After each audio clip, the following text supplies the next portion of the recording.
Setelah selesai memasak, Persit Koramil Tambak Rejo dengan Bayangkari Ranting Tambak Rejo, tim penggerak PKK Tambak Rejo dan warga setempat hidangkan makan siang untuk anggota Satgas TMMD ke-110 Bojonegoro di meja makan.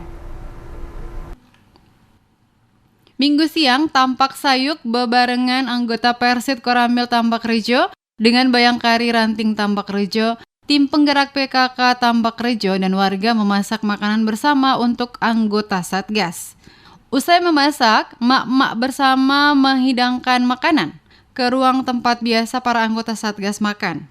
Dengan masakan yang dihidangkan, Erni Setia Jamari, Ketua Persit Koramil Tambak Rejo, dimaksud untuk dapat mengisi amunisi tenaga anggota Satgas selama mengerjakan tugas baktinya. Membantu memasak dan menyiapkan untuk Satgas yang sedang bertugas di TMMD Tambak Rejo. Kami menyampaikan kepada Satgas semoga senang dengan apa yang kami hidangkan di sini. Semoga bermanfaat untuk Satgas dan sukses selalu dalam tugas dalam TMMD ini. Erni Setia Jamari berharap dengan masakan yang dihidangkan para emak-emak disukai anggota Satgas, sehingga dapat menikmati hidangannya. Dan program TMMD ke-110 Bojonegoro dapat berjalan lancar dan sukses.